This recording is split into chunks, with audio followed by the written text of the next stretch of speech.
everyone. Welcome to this 43rd meeting of the Standing Committee on Indigenous and Northern Affairs. Unceded territory of the Algonquin Anishinaabe Nation. Before we begin, the clerk has brought to my attention that the deadline for amendments on S219, which originally was at 5 p.m. tomorrow night, has to be at noon tomorrow instead of 5 p.m. so that we give staff enough time to prepare any amendment package for clause-by-clause consideration on December 5th. Is there consent to change the deadline? Not seeing any objections, I will officially say that the deadline for amendments is noon tomorrow for S219. Secondly, the witness lists for the study of Indigenous languages, which is the next study that we will be undertaking, should be provided to the clerk by next Tuesday at noon so that witnesses can be contacted for appearances. The first one will be on Monday, December the 12th. And now I'd like to welcome the Minister of Indigenous Services, the Honourable Patty Hajdu, with her officials, Ms. Gina Wilson, Senior Assistant Deputy Minister, Joanne Wilkinson, Senior Assistant Deputy Minister, Regional Operations Sector, and Kenza Elbied, Director General, Sector Operations Branch, Regional Operations Sector. Ensure an orderly meeting. I'd like to outline a few rules for all of us to follow. Members or witnesses may speak in the official language of their choice.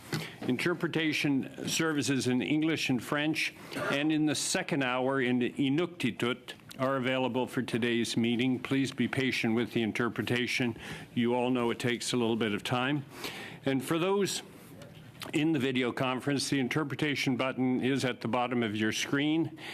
You can listen in either English or French, or in the second hour in Inuktitut if you choose so. If interpretation is lost, please inform me immediately, and we will ensure interpretation is properly reestablished before we continue.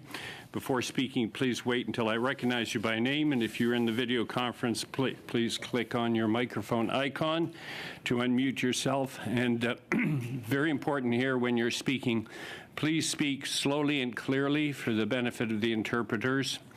And a reminder that all comments should be addressed through the chair.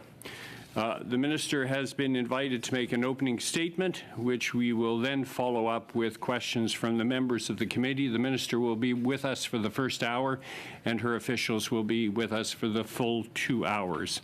So thank you to our witnesses for being here today. Your testimony will help inform our own study into the Arctic sovereignty, security, and emergency preparedness of Indigenous peoples. So without further ado, Madam Minister, the floor is yours.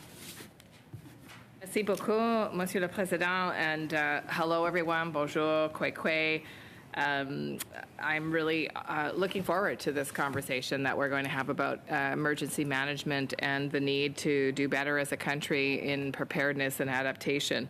I, with that, would say that the conversation that I had with the Auditor General was a very positive one. I thanked her for releasing her report on emergency management on reserve, and it has indeed helped to shine a light on what I think is a growing and critical issue for First Nations. I agreed with the report's recommendations, and certainly it highlights the increasing threat that First Nations communities face right now, every day, that is posed primarily by climate change. In the past 6 years, we've seen record-breaking wildfire and flooding seasons. And during my time, and it's not that long, as the Minister of Indigenous Services, I've seen and met with people who have felt the full force of things like the BC atmospheric river event, the flooding in Manitoba, and of course, most recently, Hurricane Fiona in the Atlantic. I've become acutely aware, even more so as I am a Northern Ontario Member of Parliament, not unfamiliar to the kinds of heroic efforts that First Nations communities and indeed all partners play in evacuating people and supporting people in forest fires, for example. But I am aware that First Nations are on the front lines of climate change, and I receive regular updates from my team on natural hazards that are impacting Indigenous communities and indeed communities on a day-to-day basis that are struggling with emergency situations. And in each of all these instances, Indigenous Services Canada works alongside First Nations partners to respond first to the emergency that presents such a threat to lives and infrastructure, but then, of course, in the eventual rebuilding. And I would like to say that it is important to understand that that will always be the role of the federal government, to be a strong and lead partner in responding to crises when they happen. First Nations expect that kind of support, and I would like to thank the department for their incredible work during those crises. But the Auditor General's report also highlighted, and I think it's something that we all know across this country, that we need to be better prepared for those extreme weather events, and that we need to make sure that as we work with First Nations communities in particular, that preparedness, that planning, that investment has to be done with the principles of equity, self-determination, of course, honesty. First Nations have the right to be equal and full partners in decisions that affect their own communities and in emergency management planning and response. And so we've been working with First Nations and the provinces and territories to establish comprehensive emergency management service agreements, to increase the number of emergency management coordinators in First Nations communities, and to identify and invest in structural mitigation projects that can help communities become more resilient to potential hazards. Out of these conversations, the Emergency Management Assistance Program has evolved to support First Nations in emergency preparedness by providing capacity building, training, and equipment. So there's now 196 emergency management coordinators in First Nations communities helping better prepare for and respond to emergency events in a culturally relevant way, and we work every day to increase those numbers. We've also begun to do more work in structural mitigation. Since 2016, we've invested more than $121 million to support 103 structural mitigation projects that will benefit 107 First Nations communities that serve approximately 116,000 people. We need to do more of this, and we need to do it quickly. First Nations voices have to come first, though, when determining plans for their communities. Indeed, there have been efforts many times by a colonial government to determine for First Nations how to prepare and respond in crises, and they inevitably fail. We know that integrating traditional knowledge and First Nations-led solutions into emergency management planning is crucial, and there is a really good example of a success story. Kashechewan First Nations On the Land initiative is a community-driven solution to protect their communities from the potential of flooding. Indigenous Services Canada supported this community-led solution that reflects their culture and in turn enabled families to stay together, really important point, fosters stronger connections to the land and the community, and ensures their health, safety, and well-being. We've also made progress towards multilateral service agreements with First Nations organizations and provinces. For example, the Government of Canada, the Province of British Columbia, and the First Nations Leadership Council have been working together through the current bilateral agreement and memorandum of understanding to develop a new emergency management multilateral agreement. What that means is including First Nations leaders and organizations in the planning between provinces and the federal government so that their voices are heard and so that they have far more input in matters that affect the day-to-day lives and indeed the safety and security of the people they represent. This will solidify First Nations roles and decisions affecting their communities. It also strengthens capacity to prepare, mitigate, respond to, and recover from future climate-related emergencies. First signed in 2018 and renewed in February was the Collaborative Emergency Management Agreement between the Chilcotin National Government, the Government of Canada, and the Government of British Columbia. Now, this agreement was the first of its kind in Canada, and it works to build trust and strengthen relationships in the spirit of the United Nations Declaration on the Rights of Indigenous Peoples. Also, other government initiatives outlined a shared path for a more climate-resilient Canada through the National Adaptation Strategy. This strategy includes $1.6 billion in new federal funding commitments to help protect communities across the country, including Indigenous communities. Now, there is a lot more to do, and we know that we need to act quickly on the recommendations in the Auditor General's report, to sign agreements and to build structural mitigation efforts. My job as minister is to press for service excellence and transformation, as well as seek the additional investments needed to support better emergency management services for First Nations, and I will continue to do that in partnership with Indigenous peoples.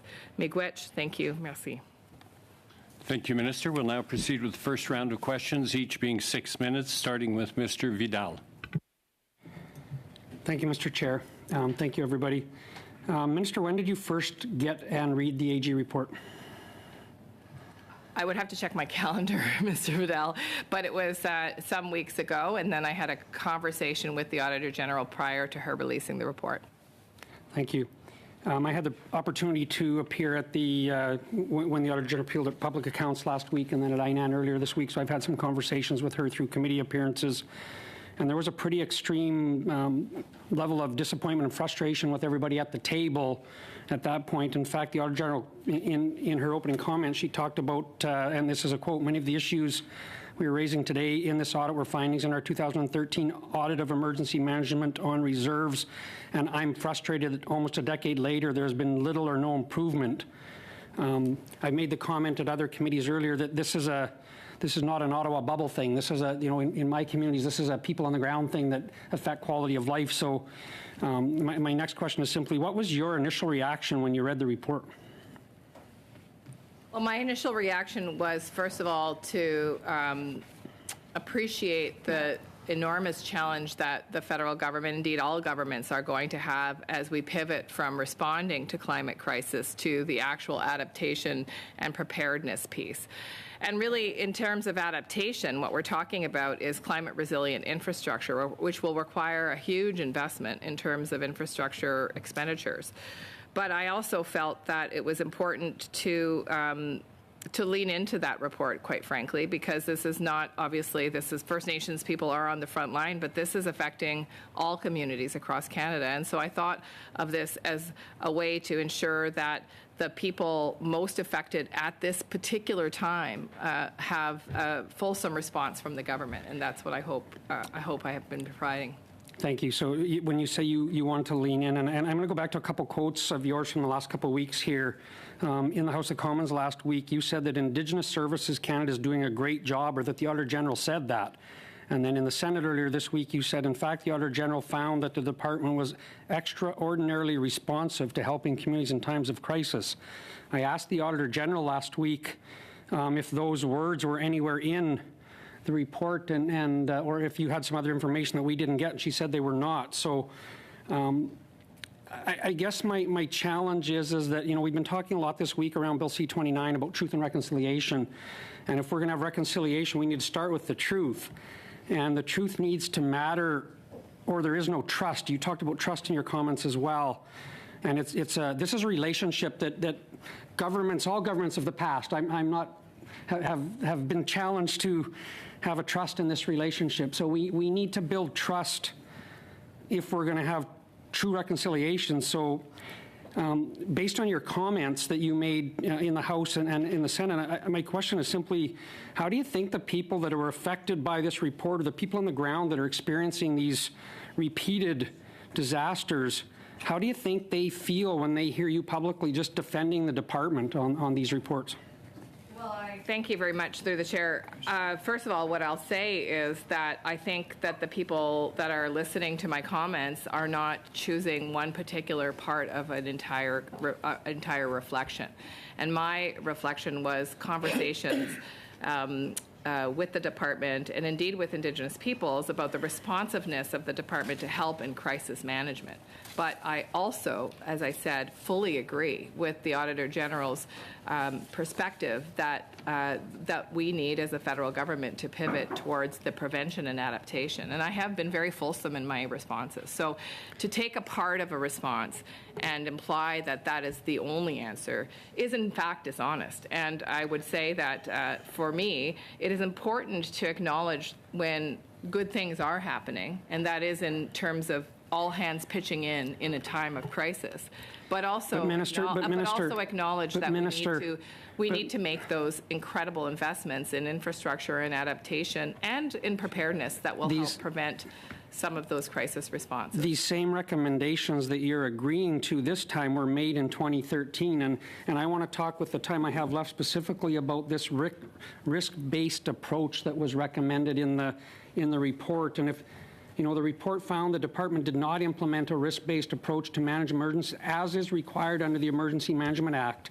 And the Auditor General said this finding was identified in 2013 and again in internal audit reports in 2013 and 17 of the department.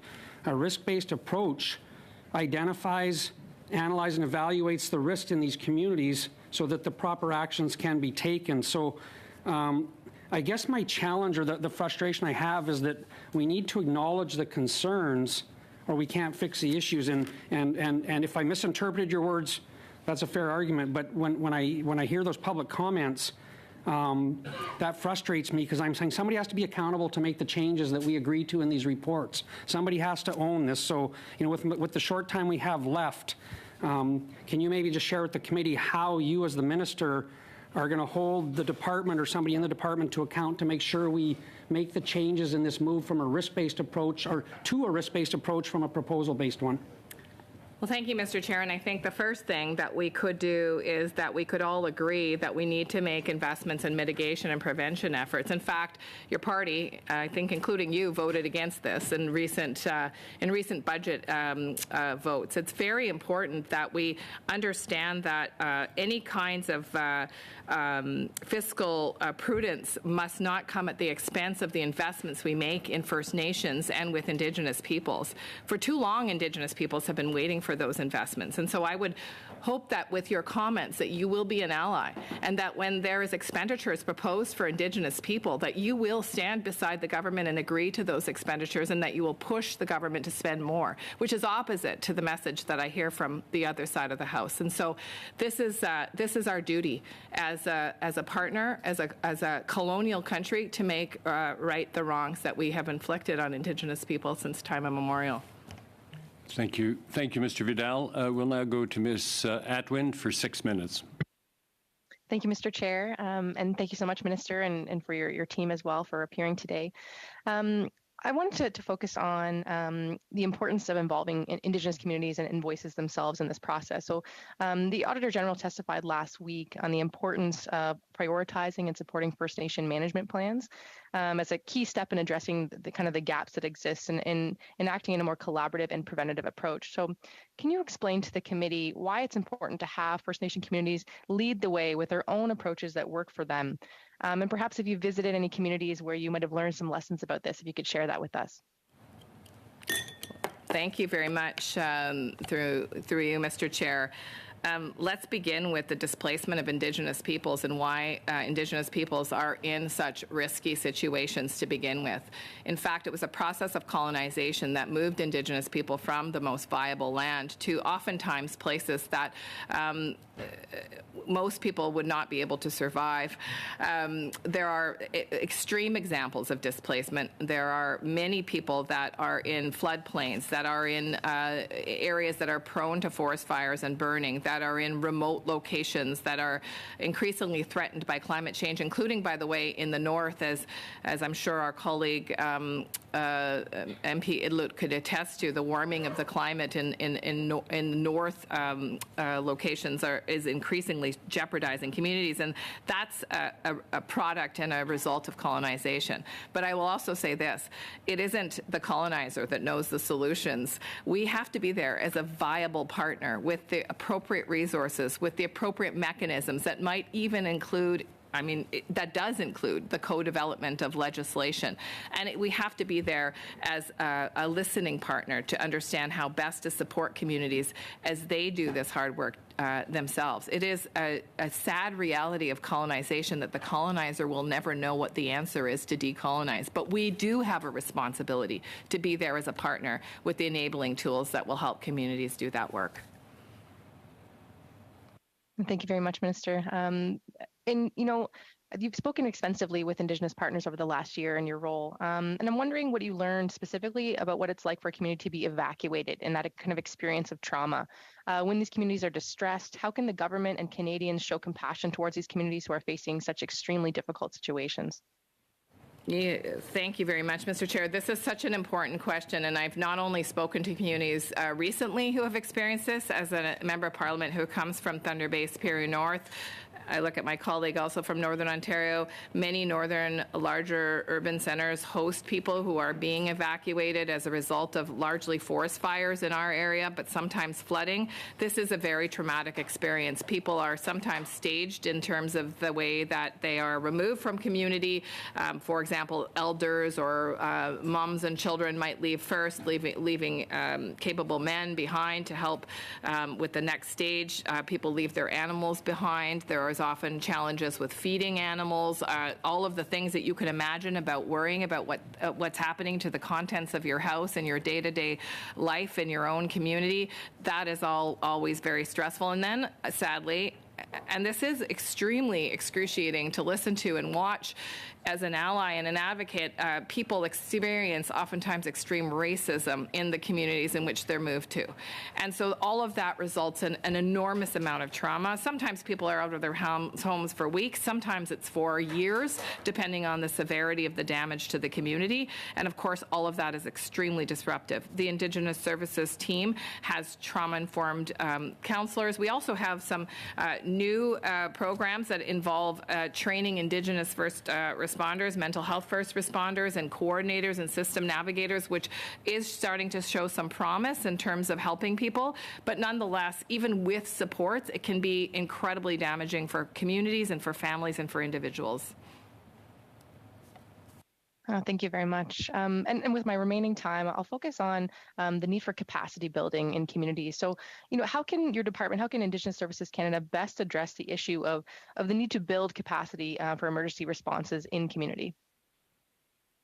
It's an excellent question, and communities, of course, come in all different sizes and shapes and capacities, and some communities have enormous capacity to be able to do this work on the ground. Other communities are daily managing many other kinds of emergencies. And so the department works closely with communities of all different sizes and across regions to make sure that they have the tools they need. But it's a very real and live issue. And we are, in fact, we have a new program that is available for First Nations communities that are seeking to increase capacity. It was introduced in Budget 2021 by my colleague, Minister Miller, that actually does help support communities that are interested in increasing financial capacity, governance capacity, but this is an ongoing piece of work, and it is our responsibility to do it. And just as my time winds down in the last 30 seconds, I just want to, you know, take the moment to celebrate the work that's being done in Indigenous Services Canada and how refreshing it is to hear a minister use words like decolonizing, to not make the kind of defensive approach and understand that this is a whole of government issue and that it's going to take all of us. So just thank you so much for your remarks today. Thank you, Will Allen. Thank you very much, Ms. Hadwin. Nous irons maintenant à Monsieur Saint-Gabriel. Now, Mr. Sainte-Marie, 6 minutes. Thank you. And hello to my colleagues, and thank you, Madam Minister, for being here. It's very much appreciated. Mrs. Atwin spoke about celebrating. Is that what you did when you read the report of the Auditor General? And I apologize for speaking in English. Un jour, je vais parler en français. I do want to say that that is not the spirit in which we received the Auditor General's report. We received it with a great deal of humility and a great deal of resolve that we would indeed accept all of those recommendations and begin the hard work of implementing those recommendations. In particular, the recommendations around supporting First Nations communities to access the kinds of financial support and practical support they need to do more fulsome preparedness and planning. Merci. Merci. Thank you. A few months ago, the leader of the Atikamekw community, it's in the north of my riding, came to relate. He came to speak about a fire that happened in his community in 2011. He said that they had to pay immediately to purchase equipment to fight the fire. There was no prevention plan, nothing in terms of preparedness by the government. So the community itself had to advance the funds to buy the water pumps, and then they had to fight several months with the department to have right to be reimbursed. So we understand that this is an example of the problems that have been raised. If sums had been allocated to prevention, this would not have happened. I'd like to remind you that at the end of the summer, Paul-Émile Ottawa came also as an advisor here, and the new leader is C.P. Flamand in this community, Atipikawak de Manawan. It's in the beautiful community in the north of my riding. So this example illustrates is eloquent, and it shows what comes out of the Auditor General's report. We see that the department in 20 years never assessed risk factors in the communities. We also learned, and you referred to this, that the department did accept 112 emergency management projects without funding them so that they could go ahead. And we also learned that the budget foreseen for intervention, when in case of emergency, is 3.5 higher than the budget for prevention. So this is really a practice where it's a reactive rather than proactive. So we understand that this has to change. In the last budget, sums were allocated to better fund Indigenous Services Canada. Will these sums of money be sufficient in order to fund the 112 projects that have already been accepted, and then to accept new projects and to fund future projects so that communities are better prepared in the face of these risks? And yes, and if yes, in how many years do you believe that the catch-up will happen, that these 112 projects will have been funded, built, and then the department will be able to respond to the needs adequately without having all these this delay? Très complexe, merci. That's a very complicated question.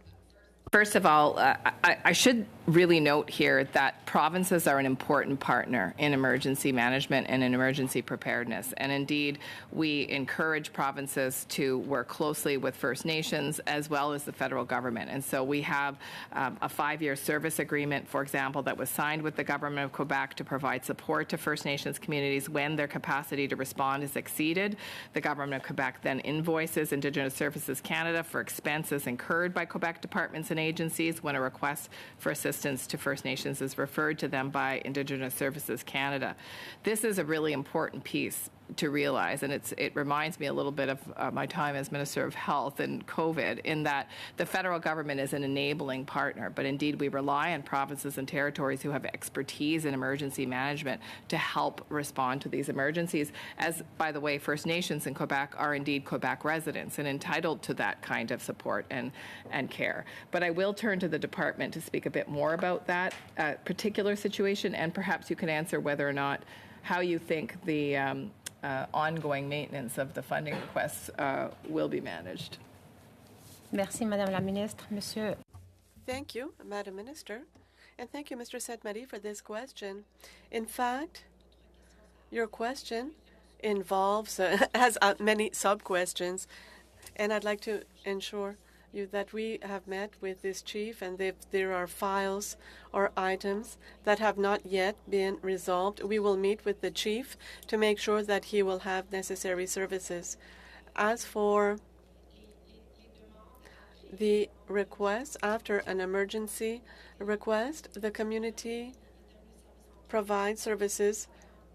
First of all, excuse me, I'm going to interrupt you because the more specific question that I'd like to have an answer to is the 112 projects. In how much time will have these been funded, and will they be underway? With regards to the 112 projects, there are 12 today. As the report is being written, it was 112 rather. Today, only there are 94 projects that remain, so progress is happening right now. The program right now is a program that is limited in terms of funding. We are working in order to work and to have additional funds to be able to respond to all these needs. Though this is work that is underway, I don't have the exact answer as to when these 94 projects will be completed. We work hard every day to find means to fund these projects as quickly as possible. Thank you. Thank you. Ms. Idlout for 6 minutes. And welcome to Minister Haidu and to your team that you brought with you.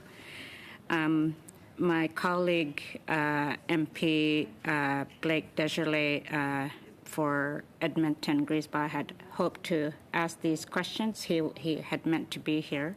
Unfortunately, he couldn't make it, so I'll be asking this question that he had asked me to ask you. According to Janet Hayes, an official within your department had appeared at a meeting of the Public Accounts Committee about this audit that we're talking about today.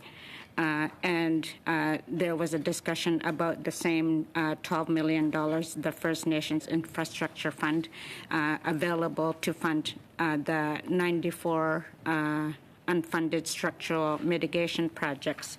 And it was mentioned that the estimated cost of these 94 proposals would be $358 million. During that committee last Friday, my colleague Blake had questioned the Deputy Minister about this very pressing issue. He asked her whether the amount of funding was sufficient, and she said that more money than that 12 million is needed. She clearly stated that her department had requested 300 million from you, Minister Haidu, and that she had received a favorable response. So my question to you, Minister Haidu, is this: will the 358 million that the department requested be added to the First Nations Infrastructure Fund to be in the next federal budget? Oh, I don't know why I'm doing this. You're so good. I'm tired and confused. Whenever we talk about millions, hundreds of millions, I get a little anxious because it's not my decision, as you know. This will be a decision of the Finance Minister and the Prime Minister for Budget 2023. Certainly, the department every year gives me a very ambitious request to ask on behalf of First Nations that we service across the country for many different aspects of First Nations life. And I think it's fair to say that I'm an ambitious minister as well. And so I look forward to, as we deliberate about this and many other issues that are critically underfunded, including infrastructure, including health service delivery, including many other aspects, that we will have the support of the members around this table to urge and advocate for First Nations people, but also to vote positively when we get a decent budget. My follow-up question to that is when the Auditor General was here, I asked about when these projects became eligible, and her response was since about 2013. And so it's been well known for a long time that these needs have been needed for First Nations communities. knowing that these needs have been known for all these years, have you made submissions to those to cabinet, to those places requesting larger funds in addition to the 12 million? Because I do understand what your department has requested. I understand what has ended up, but have you in the past requested more be added to this fund? Thank you for the question. I do believe that budget letters are considered confidential, so I can't speak about the contents, but I can tell you that I'm a very aggressive minister, and I do look for sufficient funding for First Nations people to do the work that we know needs to be done. I will also say this, the department is very thoughtful in their budget submission. They also know the gap. They also know the capacity of the department to be able to work with First Nations to get the money out the door. It's also important that we spend the money we get in budgets. And so these are the considerations that go through my mind every year as I prepare my budget letter for the finance minister. I think I just have a few minutes. Okay, knowing that since this 12 million is not enough since 2013, when you do get the responses back from your submissions, what are the reasons that are given that request has not been provided? Well, when the budget document is revealed to all of us as members of Parliament, those decisions that are made by the Finance Minister and the Prime Minister, as you know. It isn't so much that we receive a reason why certain amounts are funded. Sometimes we may know that, given expenditure history and that kind of thing. But it is the difficult decision-making of government, is to decide how you will spend money on the competing priorities across government. And so what happens right after is that the department goes through the budget with a fine-tooth comb, determines what they have for various different pieces of work, and then we begin to plan the work for the year ahead based on what the allocation is to the department. Thank you, Ms. Edlout. We'll now start a second round, beginning with Mr. Melillo for 5 minutes. Thank you, Mr. Chair. Thank you, Minister and team, for being here to talk about emergency response in First Nations. Obviously, Minister, as you know, something that's very important for me in my riding. And one of the emergencies that is actually being that's existing right now in First Nations. I've heard from many First Nations in my riding about the shortage of children's medicine. Of course, that's something that we're seeing right across the country, Mr. Chair. But the concerns that we're hearing is that Health Canada has secured additional doses of children's medicines to distribute to hospitals across the country, but there's no indication if any of these will end up in nursing stations in First Nations. And Minister, I'm just wondering if you can confirm whether or not First Nations will receive any of these medicines. Thank you, and thank you. First Nations Inuit Health Branch works very closely with the Public Health Agency of Canada and Health Canada to make sure that we don't have any critical shortages of medication that are used in community nursing stations. I will turn to my official in a minute to confirm, but my understanding is right now we do not have a shortage, and that First Nations health community health stations have children's medications. We are monitoring that very closely, but if you know of a particular community that is experiencing that shortage, and I would say this to all members of Parliament, please don't hesitate to give me a call or send me a note, and we will look into that situation urgently. Okay, I appreciate that, and I'll just flag, Minister, I have followed up with the office a number of times about this and haven't got much of a response, so I'll make sure I do that again, and I appreciate that response. But to your knowledge, again, to the original question, none of the doses or the medicines that have been secured by Health Canada in that first batch are destined for First Nations. Is that correct? I'll turn to my official to speak about the details. So what I've seen is a very detailed tracking system of all medications or reporting of any shortages. There is none. I can confirm that, as the Minister has requested. Okay. And I'll just say you have my cell phone number, so if someone doesn't call you back, let me know. Thank you. All right. I'll definitely do that because we have heard of shortages in my riding. So clearly there's definitely a gap in what's happening on the ground versus the information that's there. So I'll definitely make sure to follow up. But with the limited time I have, I will turn back more directly to the report that we have before us today. Minister, you've talked a lot about the need for more money, and I recognize that funding in dollars is definitely an important aspect of this, but I'd caution as well because there has been a PBO report that was released in May showing that the increase in funding in Indigenous services has not necessarily led to equivalent results for Indigenous peoples and communities on the ground. And I think that's somewhat reflected in the Auditor General's report as well, that shows that around 22% of the budget for emergency management is going towards preparedness rather than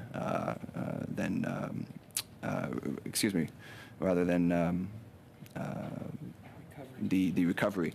And there's definitely a more of an emphasis on responding to emergencies than there is to mitigating and preventing them. And I'm just wondering if there are plans in your department now to change those percentages and change those funding models to ensure that we are putting more resources towards to mitigating and preventing rather than merely responding to these emergencies. Well, thank you. It's a good question. And what I'll say is that, first of all, we'll never stop responding. And so those demands and those financial demands will not do anything but grow, quite frankly, as we see climate continue to threaten First Nations communities. So if there's any expectation that there'll be a reduction in emergency response costs, if we see that, it will be sometime in the future. Because indeed, even with mitigation, even with adaptation, even with better infrastructure, when a calamity occurs, there is a need to respond. And Indigenous Services Canada will always be there and work in partnership with provinces and territories to make sure that people are safe. That's our top line job. Having said that, that is the challenge. The pivot is, how do you do two things at once? And it's not unlike other kinds of prevention conversations. We know, for example, that we should spend more in health prevention to reduce the load in hospitals, and yet we have a hard time switching as a society from focusing on responding to the prevention. And I think we have to do both. I think we're going to have to continue to sustain our funding for emergency response while also ensuring that we become more reflective of the need to make investments in a way that are reflecting the incredible pressure that infrastructure and people are facing as a result of climate change. Thank you, Mr. Melillo. Nous irons maintenant à Monsieur Weiler pour 5 minutes. Mr. Weiler, 5 minutes. Merci beaucoup. Thank you very much, Mr. Chair. And I very much appreciate that Madam Minister is here with her officials.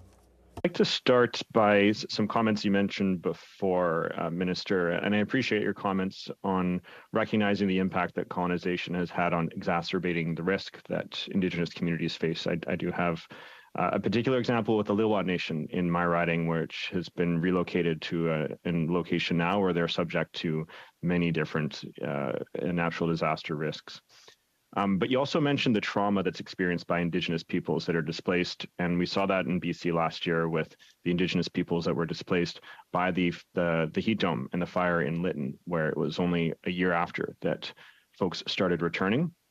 But many of the Indigenous peoples that were displaced were actually relocated into other Indigenous communities. And for the reasons that you already mentioned, there is a distrust for when government wants to relocate Indigenous peoples. So with this in mind, and to avoid the trauma that you spoke of earlier, how does the government support this type of culturally appropriate temporary relocation? That's a really great question, and I will say that, again, increasingly through an Indigenous-led and determined approach. So not all communities want the same types of supports, and not all supports work the same way in different communities and with different people. For example, and this is not a climate-related emergency, but I was in James Smith Cree Nation last week, and I met with some of the family members that are dislocated from their homes as a result of their homes being damaged through the horrific violence that took place in their homes. And so one family, a man who has been bereaved of his wife,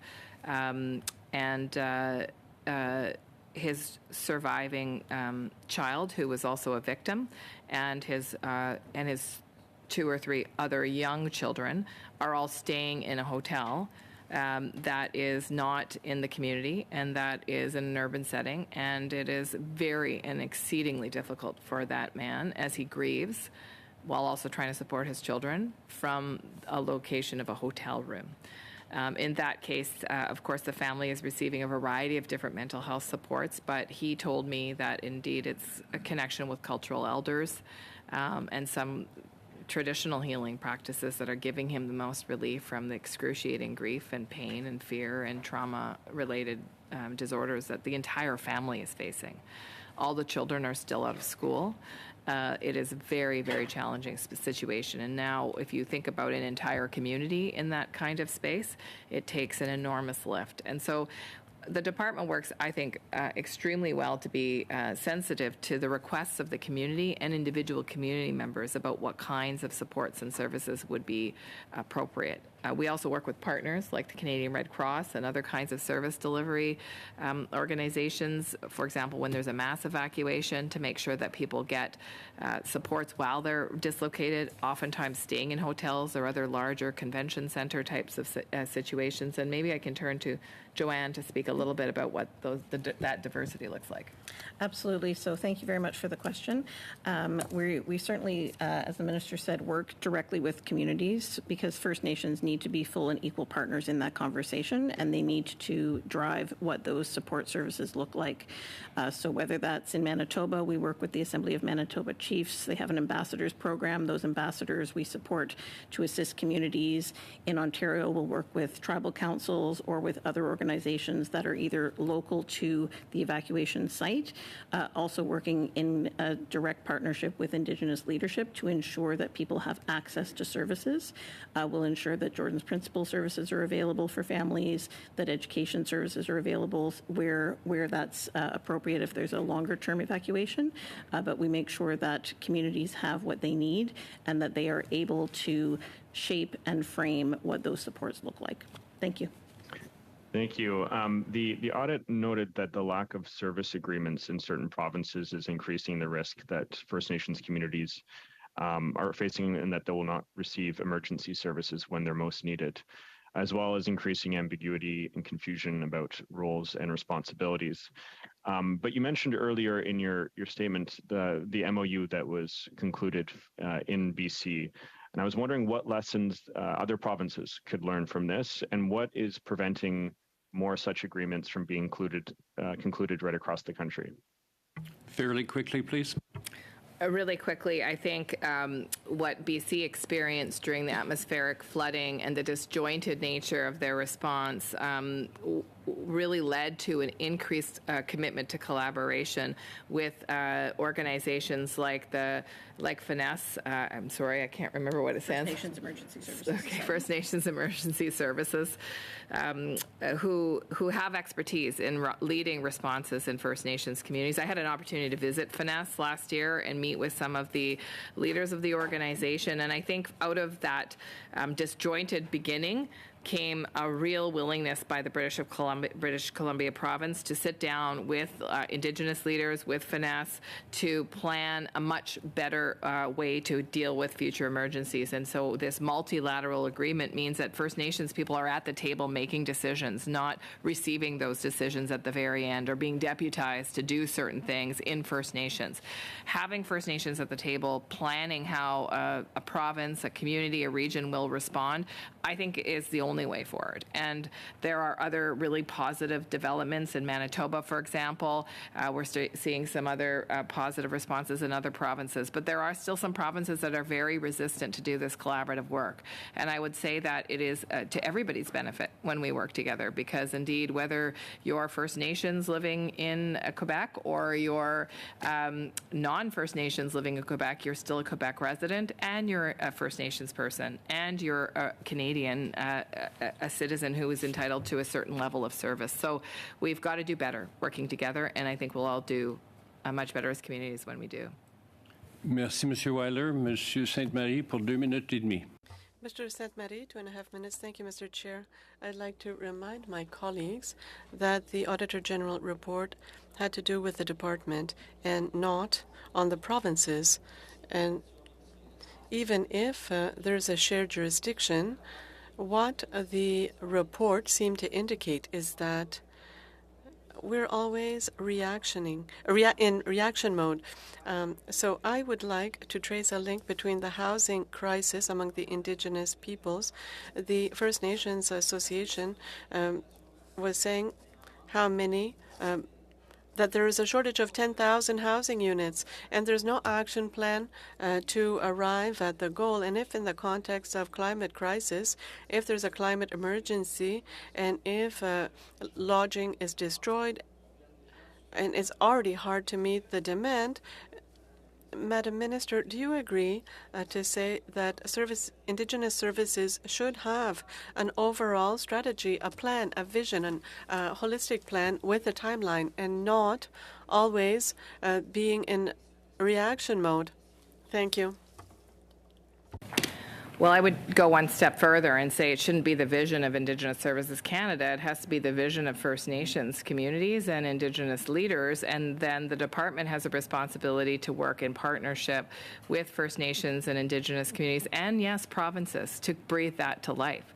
There are many services that are delivered through provincial partners, that provincial partners are funded by the federal government to deliver, that residents in those provinces have a right to receive. And we must all, as members of Parliament, hold accountable at every level of government a principle of equitable access. And I, will speak a little bit more about health. And you, I know, are familiar with the situation, the crisis, a terrible tragedy in healthcare.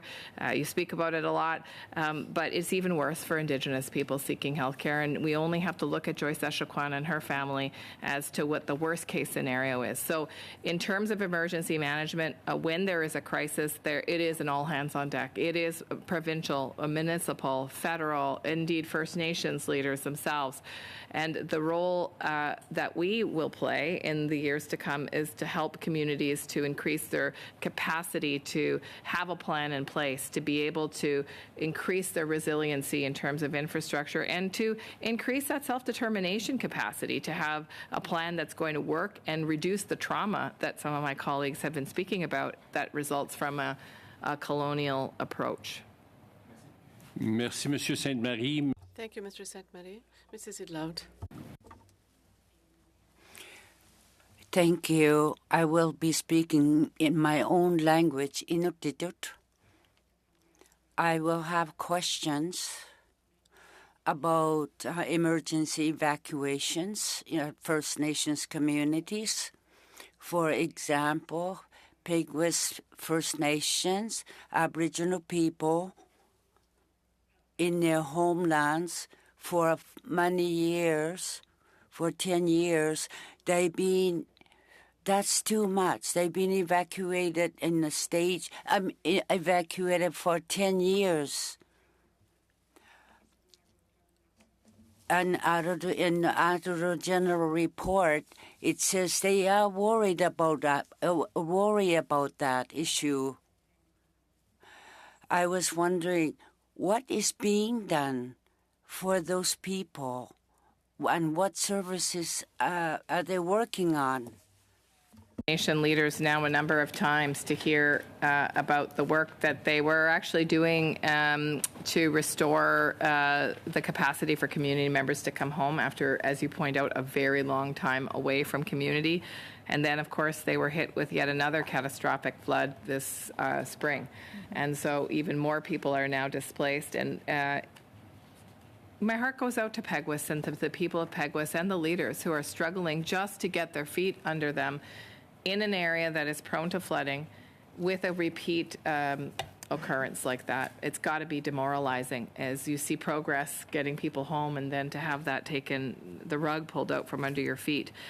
We do have a new memorandum of understanding with Peguis about how to move forward, including some of the prevention work that the Auditor General is speaking about, but also on a plan to rebuild. And there are many difficult decisions ahead for Peguis in terms of how that will look and whether or not there is a viable future in some parts of Peguis, given given their propensity to flood. And these are the horrible decisions that First Nations are staring at every single day in some communities that are being increasingly threatened by unpredictable weather. In this case, flooding that is a result of Peguis being placed in a floodplain. And so we will do that work together. But Joanne, perhaps you can speak about where we're at. Absolutely. Thank you for the question through the chair. So, in fact, I had the pleasure with my colleague Kenza Elbiad of being in Peguis just last week and having discussions about breathing life into that memorandum of understanding, taking a risk-based approach. We have with Peguis provided a number of advance payments so that their financial situation is not impacted by their needing to have that cash outlay.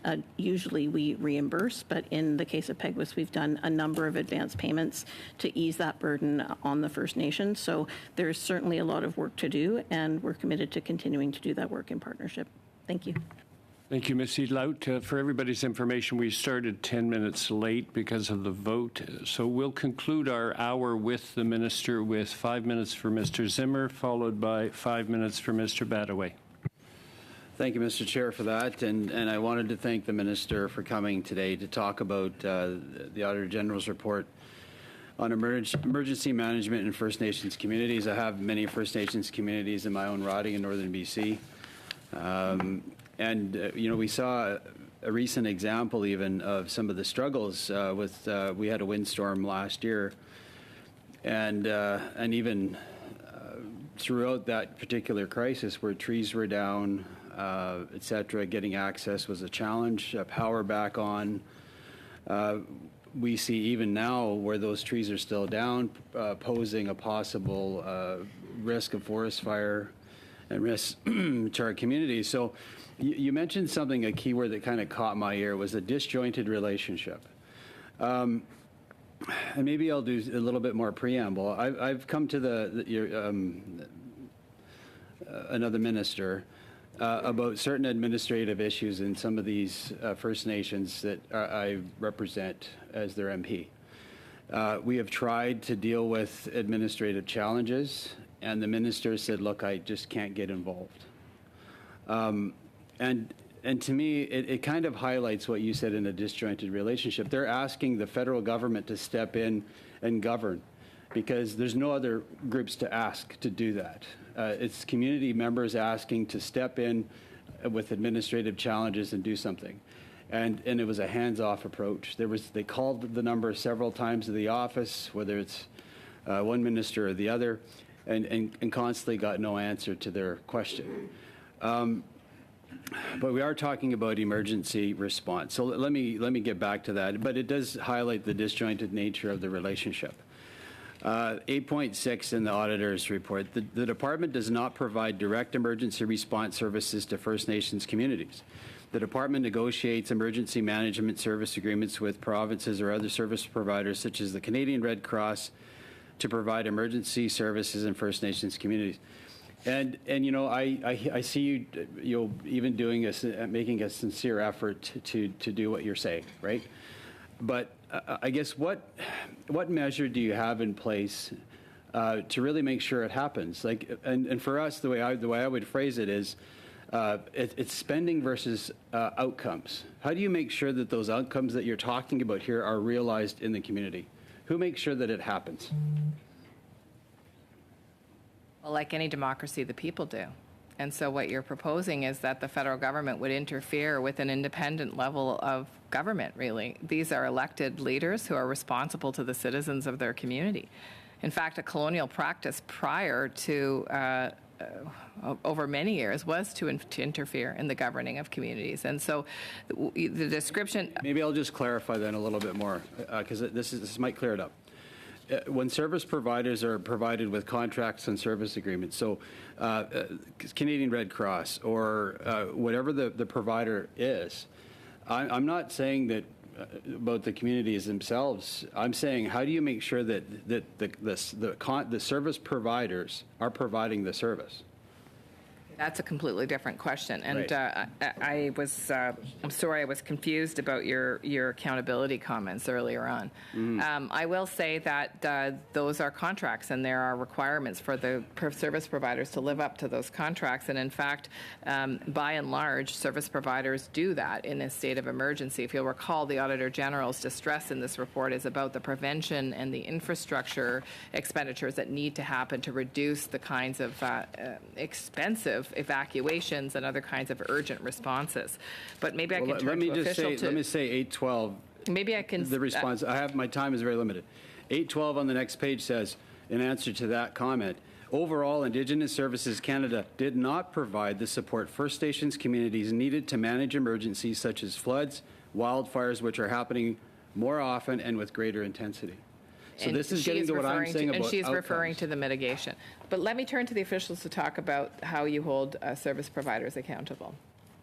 So certainly it is a conversation that we have in partnership with those who are receiving the service. So it's not just about our making sure that from our perspective those conditions are being met. Certainly we do that through constant communication and follow-up and sometimes difficult conversations, but we do want to ensure that those agreements are working for those who are receiving the services. So that is done in partnership with leadership and with other providers in that area. Thank you, and thank you, Mr. Chair. Thank you, Mr. Zimmer. Mr. Badaway for 5 minutes. Thank you, Mr. Chairman, and I appreciate the attendance by the Minister. I guess to keep this in perspective, and to some extent answering Mr. St. Marie's comments earlier, or questions earlier, we're playing catch-up here. It's been a lot of years, a lot of parties governing, and it goes back decades, if not generations, with respect to what we're dealing with today. And with that said, as Mr. Vidal alluded to, it is a process that's going to take all of us. This is not partisan, this is not politics, this is business. And it's going to take all of us to come together, not only as a whole of government, but a whole of Parliament, to advocate on behalf of the issues that we're discussing today. With that said, the recommendations that we're expecting to come out of this committee are going to do just that.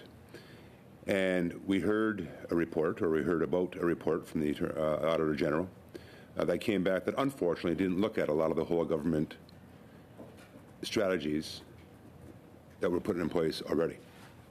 Public safety, emergency preparedness, infrastructure, and of course ISK.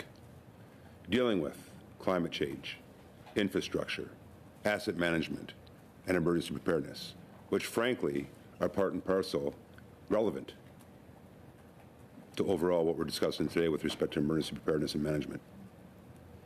Not to mention the different partners beyond the federal government here in Ottawa, the provincial government, and of course the communities that are paramount and of which are affected by the decisions made by the partners working with all whole of government departments.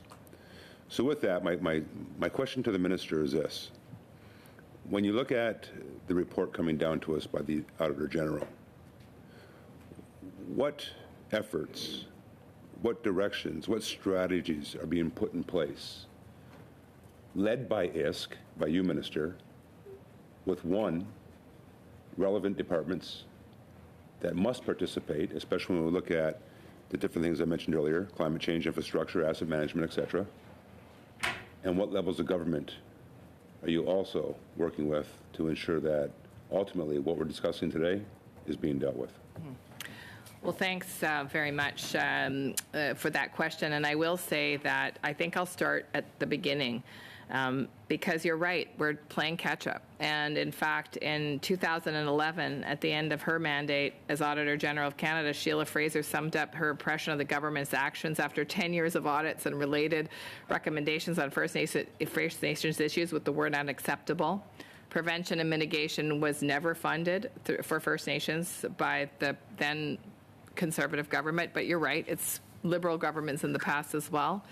And that's changed. In fact, our government's invested $259 million in new funding in mitigation and prevention efforts, and this is all new. This is a new space, and it's an important space. It should be embarrassing to us all that we haven't done a better job as a treaty partner, as a partner in many other ways with First Nations, Indigenous people over decades of commitments. We should all be embarrassed by that, and we can all do better. And that means when there are proposed new spending on not just this particular file, but on reducing climate change, on climate adaptation, on things like innovation in infrastructure. How will we pay for the infrastructure gap, not just in First Nations, but across this country?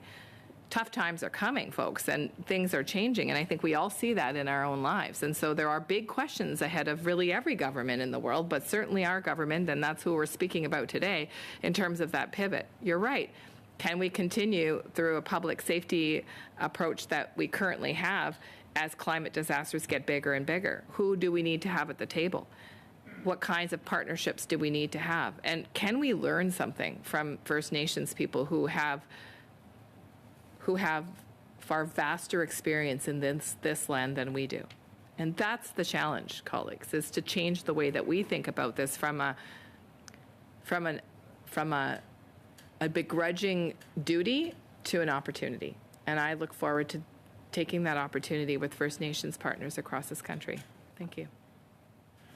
Thank you, Mr. Badaway. To my colleagues, please don't get up from your seats. I'm not going to suspend, but I'm just going to thank the Minister for her testimony today in this first hour, and we're going to start right in on round number 3. And with that, I would invite Mr. Dreeshen to take 5 minutes.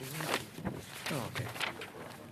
Well, thank you very much, Mr. Chair, and certainly I'm honored to be here at this committee. I spent a number of years on such a committee. As a matter of fact, when we speak about what had happened back in 2013, I was at that table, and of course we were in the process of going through Truth and Reconciliation, the development of all of the things that were important to our Indigenous friends, and spent some time also in the territories, and had a chance to meet with quite a few business leaders, and that's really where I want to take my comments. I've seen what goes on. I have seen the leadership that we have in our northern communities. I have said to so many people that if you really wanted to have a really good CEO to run your companies, that you would find a lot of them in any one of our northern territories. And I suppose, when the minister was mentioning concerns about our colonialist past, I should say, somehow I feel that we haven't got past that, because just last week when we were dealing with natural resources, we had Calvin Heelan in, and one of the books that he had penned was Dancing with Dependencies, and I made sure that everyone that ever came into my office read that, just to make sure that we understood what our responsibility was. And I do see, and I understand, I've listened to quite a few ministers over the last couple of days, and every one of them are saying our only focus is how we are going to mitigate climate change, how are we going to stop the concerns that exist.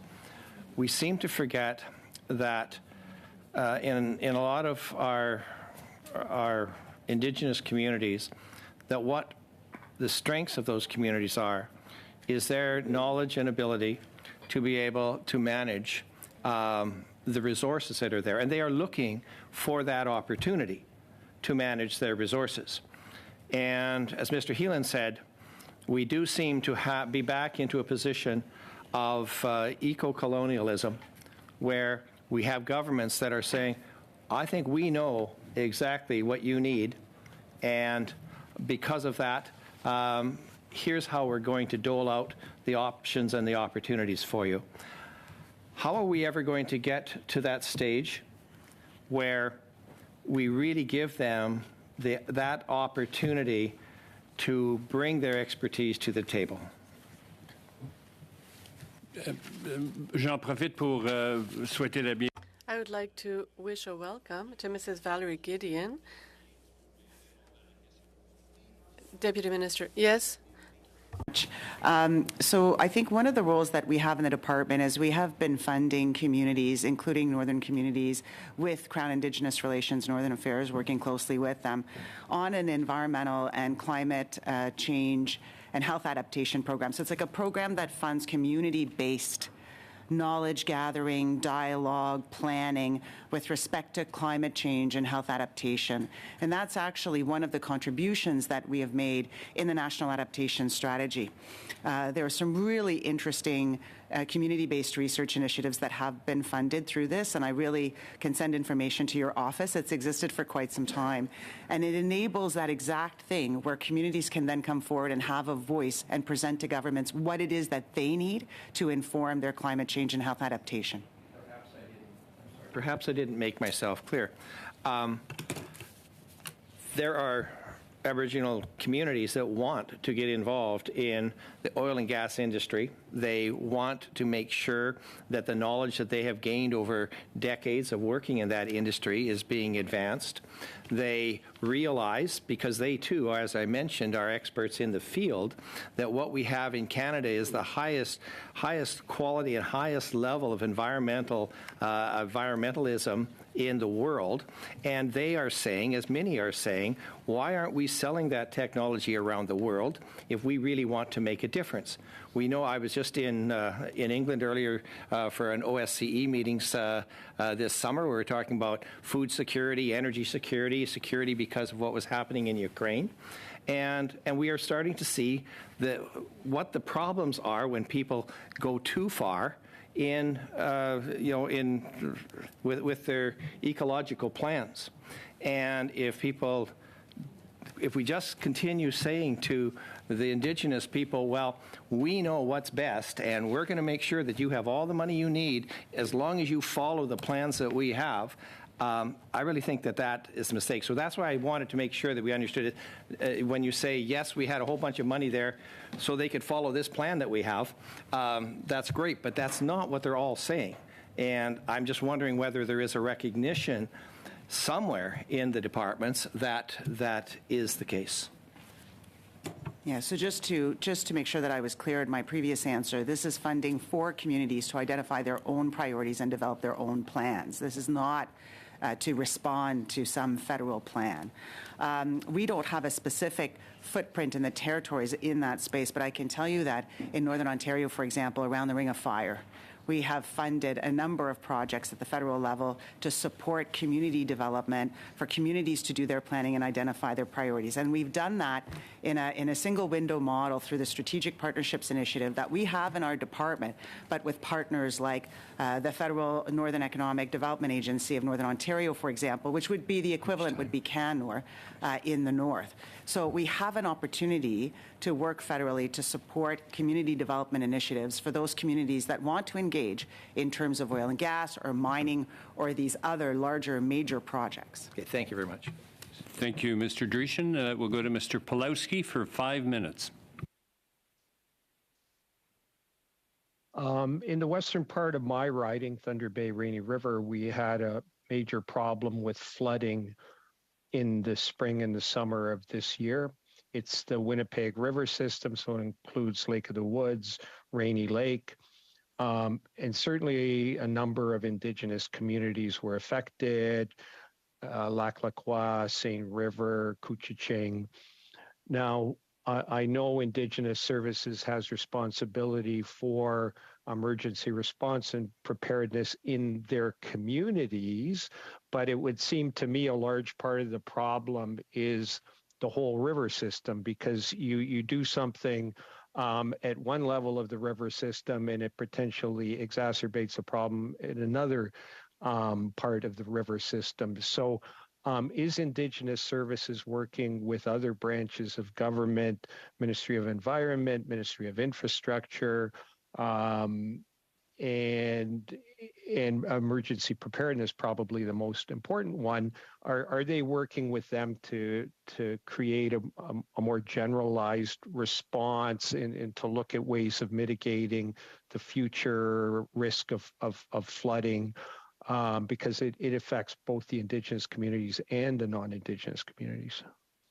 I'll just say that we are very integrated in the broader federal planning and strategies with public safety, with all the departments that you've mentioned, in terms of both flood and fire mitigation, assessments, all of those pieces. I'll just ask Joanne if she's got anything specific about the Winnipeg River system. Yes, no, thank you very much. And this is exactly why we are seeking to work further with the Ontario government and with Ontario First Nations on a multilateral agreement. So currently we have the bilateral service agreement with Ontario. We have evolved the system of response to include First Nations as full and equal partners, but getting to a multilateral agreement would enable us to have kind of more of a governance model around some of those discussions. Certainly there are some that exist already, but having a bit of a structure around it would certainly assist. But I will say, you know, we, as the associate mentioned, we bring our federal partners to that table. Ontario also brings a wide variety of departments to the table as well, so that we can have those discussions with leadership and, as you say, look at the systems as a whole, because, you know, floods, fires, all sorts of weather events do not stop and start at the reserve border or even at the provincial border. So certainly trying to make sure that we have conversations both with Ontario and Manitoba where those systems intersect and interrelate. We try to make sure that those are happening on a regular basis as well. Thank you. Now, in my conversations with people, for example, who work in the water boards looking after Lake of the Woods and Lake of the Woods, Rainy Lake water boards, which have federal and I think provincial members of the board, it wouldn't seem to me that as yet there has been an attempt to look at the system in its totality and what could be done in order to mitigate the chances of future flooding. Do you know, has that, maybe I certainly wouldn't claim to know everything. Perhaps there has been some attempt to address the problem more globally, and I don't expect you to have particular knowledge of this river system. I know you've got a lot of other responsibilities, but if you don't, could you look into it and let me know whether there has been any attempt to look at the whole system and what can be done to decrease the risk? Yeah, absolutely. I'm not familiar with the latest conversations there, but we'll certainly look into that and get back to the committee. Thank you. I know Thunder Bay, some people in Thunder Bay have said, and this is the municipal people, have said that when we get large numbers of people relocated from other communities to Thunder Bay, that there are increased costs for the municipality. I'm not sure how true that is, but that has been the allegation, that the increased work for police, increased work for ambulance services, emergency services, and is there any money that comes to the municipalities to pay for these excess costs? So yes, absolutely. So when there are costs that are a direct impact from evacuations from First Nations on reserve, we do work with all partners and with the Government of Ontario to make sure that those costs are covered. If I may just add, though, there is a strong desire by many First Nations to be more involved in terms of hosting other communities during emergency events instead of relying on municipalities for reasons that the committee heard about earlier and spoke about earlier. Thank you, Mr. Pawlowski. Nous irons maintenant à Monsieur Sainte-Marie pour 2 minutes et demie. Mr. Sainte-Marie, 2.5 minutes. Thank you, Mr. Chair. In the minister's answers, and also in what the Liberal parties was saying, is that there's oftentimes a talk of the provincial responsibility. Related with this, I would have a comment to make. People in the Atikamekw, the Manawan community, and other First Nations, when we meet with them, the issues that they raise, systematically we hear that when they make a request of Ottawa, Ottawa says, oh no, that's Quebec. And in Quebec they say, oh no, that's Ottawa. And everyone is throwing the ball to each other as if it was a hot potato that they were trying to get rid of. And it's up to the community then to prove, no, it's you, and to take measures, but there should be more coordination on behalf of different levels of bureaucracy to make sure that they're providing services. As was said also earlier, the Auditor General says that it's a shared responsibility between the federal and provincial governments, and the roles and responsibilities are spelled out in agreements, and says that Indigenous Services had not concluded any service agreement in the provinces with the provincial governments, where other service providers to provide emergency services, and end of quote. Now, is Indigenous Services working in order to reach agreements for all of the First Nations in all of the provinces and territories? And if yes, could you provide us with a date when you believe that all these agreements will be concluded? Thank you. Thank you. So we have 8 agreements right now, including the province of Quebec, and we're looking at renewing them, and the involvement of the First Nations of Quebec and Labrador and their commission. And we meet with them every month to have these discussions. I would tell you that we have some dependencies. The provincial government has to identify this as being a priority and work with us. Even in the provinces where we don't have an agreement, for example, when Fiona happened, we have one bilateral agreement in PEI only, and this did not hinder cooperation with the provinces and with the First Nations throughout all the Atlantic provinces that were affected. It was the contrary. We were quite encouraged to see that when the minister called each of the communities, the First Nations communities that were affected, and they said, thank you very much for the follow-up. Now, we will call you if we need something, and we had constant communication with these communities. So we hope to reach agreements over the next few years to come, but we cannot provide you a target because we need to have a commitment, and we want to make sure it's not just bilateral agreements. We want trilateral agreements. And to end on this, the reason in Saskatchewan, for example, why we don't have an agreement is because the First Nations have told us that they did not agree with the fact that we should have a bilateral agreement with the province. So we will take time to see if we can have a multilateral agreement, and where the First Nations will have an important say in the process. Thank you. Thank you, Mr. Sainte-Marie. Ms. Udlaud.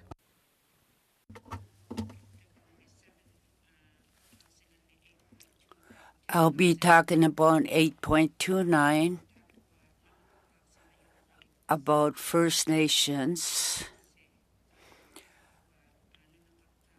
The First Nations, we're talking about First Nations building capacity, about preparing for emergency cases for the future.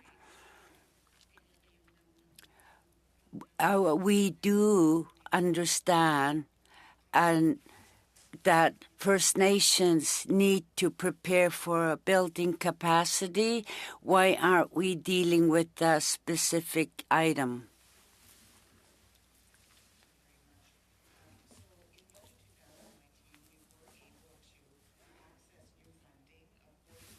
$6 million over 5 years to specifically invest in capacity enhancement. The minister mentioned in her speech that we have 196 emergency. I'm sorry to interrupt you. I'm just going to ask the question quick because it didn't translate well. On page 7 on 8.29, it says that Indigenous Services Canada did not use information about risks faced by First Nation and the capacity of First Nations to respond to emergencies. Can you explain why the department not used the information of the existing First Nations capacity? So we do, in fact, actually work with First Nations and listen to them in terms of their determination of their risk level. And also we rely on First Nations to also determine when their emergency plans are to be updated. The risk level actually is informs funding decisions and our regional allocations of funding. And in terms of risk, we look at indicators of the cost of various emergencies that they face. I'm so sorry, my time is limited, so I need to interrupt you. The Auditor General You have about 10 seconds, Ms. Sidlow. that Indigenous Services Canada did not use information about the risks faced by First Nations and the capacity of First Nations to respond to emergencies. Can you explain why you did not do that? We did Very, not have very quickly. We did not have documentation on every single community's risk level because we work with specific communities in their identification of their risk level. Thank you. Ms. Sidlout, we'll now go to Mr. Vidal for 5 minutes. Thank you, Chair, and thank you, Ms. Gideon, for joining us. You and I have had a number of conversations over the years, and always appreciate the opportunity. You didn't catch all the conversation earlier today, so I'll just quickly preamble a little bit with the idea of saying, hey, we need to shift to mitigation. We need to shift to prevention and mitigation from the reactionary, and that was pretty clear in the conversations we had last week at Public Accounts. And so I just want to drill into that a little bit with you and just say, okay, you know this report, the department has had the report for longer than we've seen in public, so to speak, and could you just tell me any kind of specific actions and what's been going on inside the department that you understand that we're making that shift, that there's some clear strategy and some clear goals and some clear steps to be making that shift from reaction to proactive, so to speak? Well, we certainly have been working with our regional offices and our headquarters on the management action plan. This is what you would have, and what we tabled last Friday was the first version, and we are certainly looking at a more comprehensive approach. That has been a clear priority that we have had. I'll turn to Joanne to see if she's got other concrete examples that she'd like to give you. It's her team. Absolutely. Thank you for the question. So we talked a little bit earlier around PEGWIS and the advance payments that we've used there.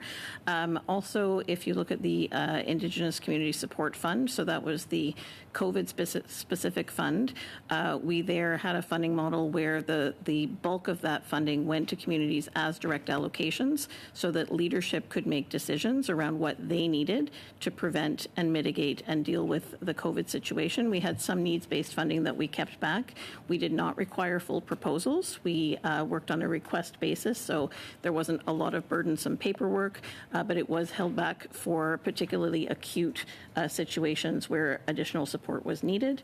We're certainly working, as we said earlier, looking to put First Nations partners equally at the table when we're having those discussions with provinces when emergencies are upon us, but also looking at those non-structural as well as the structural mitigation projects. So that could be radio systems going in. The First Nations Emergency Services Society in British Columbia, for example, they have incredible mapping capability now that they didn't have prior to the last wildfire season. So all of those pieces are going into place.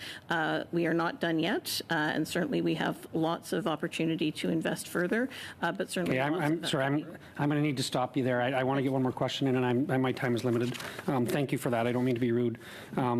In the other discussion that I wanted to drill in today, as we've kind of followed up on the discussions from the last few days when we've had the Auditor General at Public Accounts and both here at INAN as well, is this idea of that change from the risk-based system to the proposal-based system. We talk about 112 unfunded projects. I mean, that's been a great deal of discussion. We all know what we're talking about. 74 of them have been out there for more than 5 years and 4 for a decade. There's 72 more projects out there that haven't been assessed yet.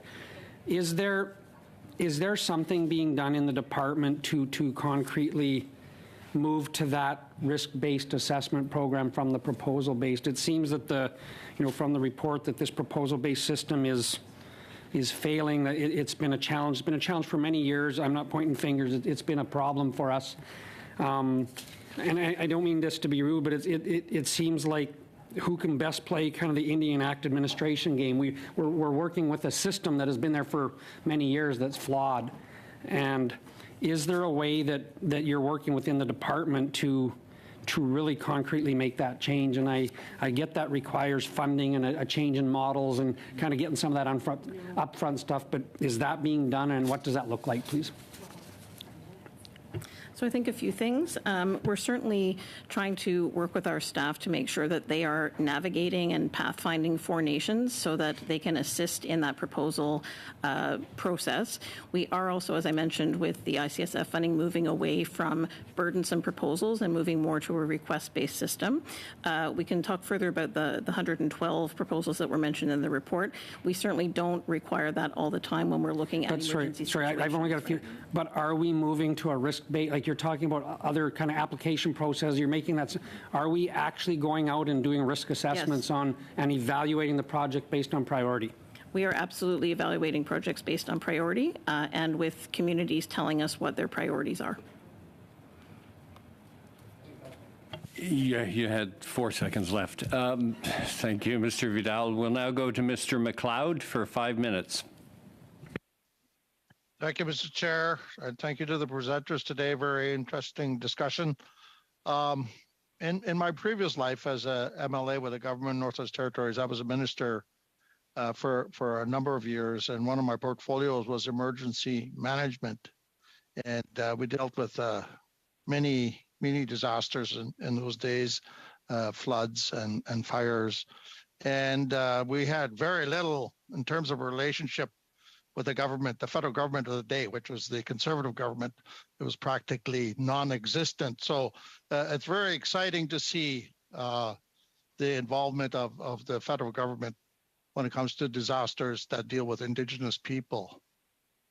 And this past year, we had quite a few floods in Northwest Territories, and I found it very refreshing to have the Minister of Indigenous Services, the Minister of Indian Affairs, the Minister of D&D, the Minister of Public Safety, the Regional Director of Indian Affairs, the Red Cross, all reach out to the communities and offer their services and provide support. And it was really comforting to know that everybody was there working together.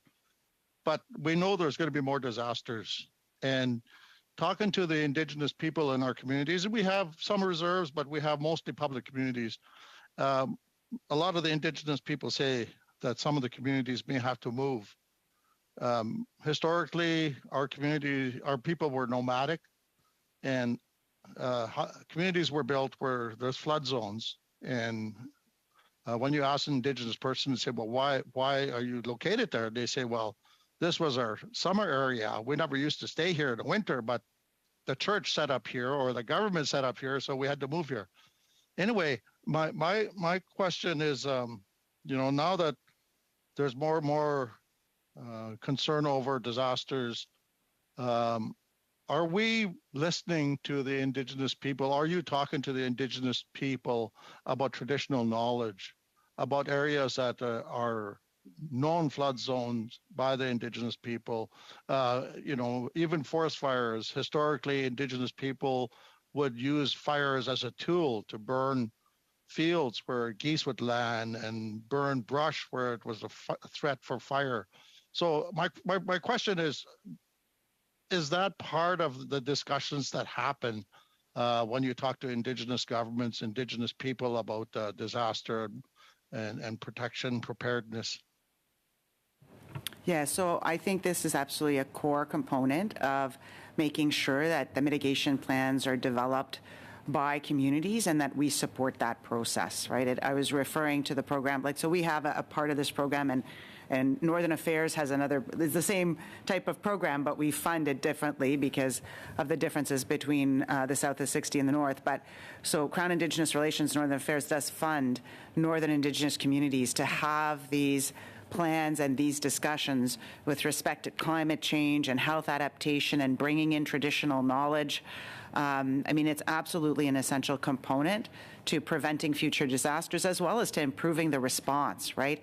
I think we've spoken about some of the innovation that's happened around communities wanting to go on the land instead of going to a municipality when they were evacuated. I remember, right, when the former regional chief and NWT at the beginning of the pandemic, right, called me and said, Val, we would like to go on the land, and he was part of a call, and our regional office was able to work with the territorial government actually and ensure that there would be funding available for them to actually be able to isolate on the land instead of isolating in their homes for months at a time. And it was definitely, from what I've heard, a much more rewarding experience and a better experience than other communities that didn't have that same opportunity. So we absolutely, in the context of the full continuum of emergency management, have to ensure that these are culturally based and traditional approaches are considered. My next question is about the Northwest, specific to the Northwest Territories, because we have public communities, we have reserves, and then we have communities that are self-governing. So it gets to be a little bit blurry when it comes to who's responsible for what. And you know, we have 15 tables set up that are having discussions, negotiations. A lot of them are about self-governance. And so at some point, we're going to have quite a few nations in the Northwest Territories that are self-governing. And they have land tenure. They have areas of responsibility that includes emergency management. So how does the department stay engaged with them? Or is that a responsibility that is dealt with by another department? So a brief answer on that. Yeah, so I would say that for sure our responsibilities in NWT is limited to the two on-reserve communities of, I think it's Hay River and Salt. Is it Hay River and Salt River? Yeah, and so we do have a bilateral service agreement with the territorial government. It actually expires in March 2023, and I think it's one of the areas that we do need to look at in terms of how to have First Nations engaged in that process, and public safety, and there would be other federal departments that would engage more broadly with the territorial government and Indigenous partners to look at how to advance, and this links also to the National Adaptation Strategy, right? Climate change adaptation and so forth. So thank you for bringing it to us, and we'll definitely look at that as an important relationship that we need to build upon. Thank you. Thank you, Mr. McLeod. So, colleagues, I'm proposing that we start a fourth round, but a truncated one. Is that all right with everybody? Each party will get to have one person asking, and then we'll call it a day on this. We've got a couple of things to discuss. Very good. So I'm going to start with Mr. Melillo for 5 minutes. Okay. Thank you very much, Mr. Chair, and thank you for being here for quite some time with us today. Obviously, a very important discussion, and we appreciate your time on this.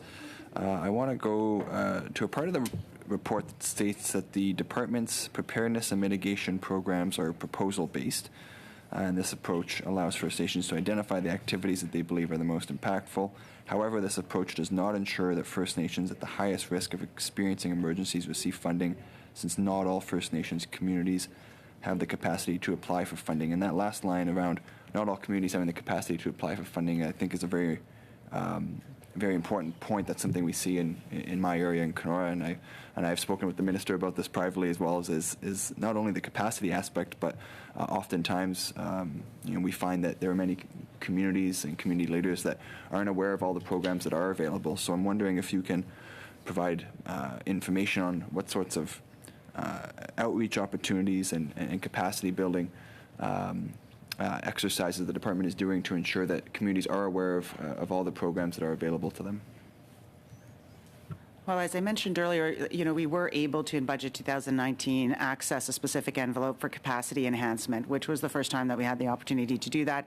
So far, we have those 196 emergency management coordinators that can act as that type of level of support and navigation, right? So they can be housed in tribal councils, they can be housed in various service delivery organizations or communities as well. And I would say our regional offices, as Joanne mentioned earlier, right, making sure that we are more proactive in terms of, really going out and doing the outreach for those nations where we have not seen requests come in. And there has been an expansion of the opportunities to do flood mapping, for example, and more monitoring and surveillance. I mean, the technology and the ability to do that has significantly improved across the country in the last couple of years. We saw it with Hurricane Fiona and some of the coverage that went out on that. If we had not had that notice of even just a few days, right, it would have been a different a different scenario altogether with respect to the impacts of the hurricane, right? Like, so these are things that are rapidly advancing, and our job is to advocate and ensure that First Nations will have access to those types of supports and those types of intelligence initiatives, essentially. I appreciate that, and you mentioned that method of outreach, especially with communities where there hasn't been a lot of action or many applications coming in. How does that notification process work? Is it sort of a phone call? Is there something on paper? Like, could you just maybe help explain how communities are notified when those funding streams do become available? Absolutely. I would say that it's a mix. So certainly some proactive outreach. We do have frontline officers, so funding services officers, those types of folks who are in regular contact with communities, also on the health side, and increasingly we're making sure that those conversations are integrated so that it's all connected and that we are doing the work for nations where they do have some challenges in terms of paperwork or, having those types of proposals come in. We also, across the country, have increasingly been holding joint gatherings so that nations, leadership, technicians, provincial counterparts, and federal counterparts gather in one spot, and we try to use those to bring people to, have some conversations that might not happen, if you were sending an email, having a phone call, just having that kind of organic discussion as well, and also looking to maximize the opportunities internally, right? So if there's a situation that is emerging, we'll build on that and go back post-emergency to have further conversations about how we learn lessons from that and expand that to others as well. Thanks. Okay. I appreciate that. Thank you. And in a previous meeting with the Auditor General, I asked a question around the cost to First Nations of these emergencies. Obviously, the federal government, the province, has a lot of support for communities, especially when it comes to evacuations and things of that nature. But there is also a cost to the First Nations themselves. And I'm just wondering if the department has any information on or estimates around what those costs are for First Nations when they are evacuating. Well, we cover those costs through reimbursement of claims that are submitted to us. So we are hoping that all communities have been sending us all of their bills, so that we are able to get a good sense of how the expenditures are rising. It's important for us also for planning purposes, because part of the risk assessment is actually looking at the costs of the evacuations relating to specific First Nations. I mean, that's part of the risk assessment. It definitely needs to be part of communities' emergency plans. I don't know if you want to add anything, Joanne? Do you want to go ahead? The other thing what we do is really, when there is a community is facing really an emergency situation, we keep in contact with them and we go through all these costs. So we make sure that they have enough sufficient funding that they have in place to respond to the situation. So we do help, and I'm going to just build on that when we're talking about capacity and how we know about it. We have put it in place. We put in place a system where we connect with the community and with the members to respond to their needs and see where there is a lack of capacity and how we can build it, either internally or providing fund to increase that capacity for that moment. Thank you, Mr. Malilo. We'll go to Ms. Atwin for 5 minutes. Thank you very much, Mr. Chair. I think I'm going to focus my questions around the recommendation from the report about improved reporting on progress towards the United Nations Sustainable Development Goals.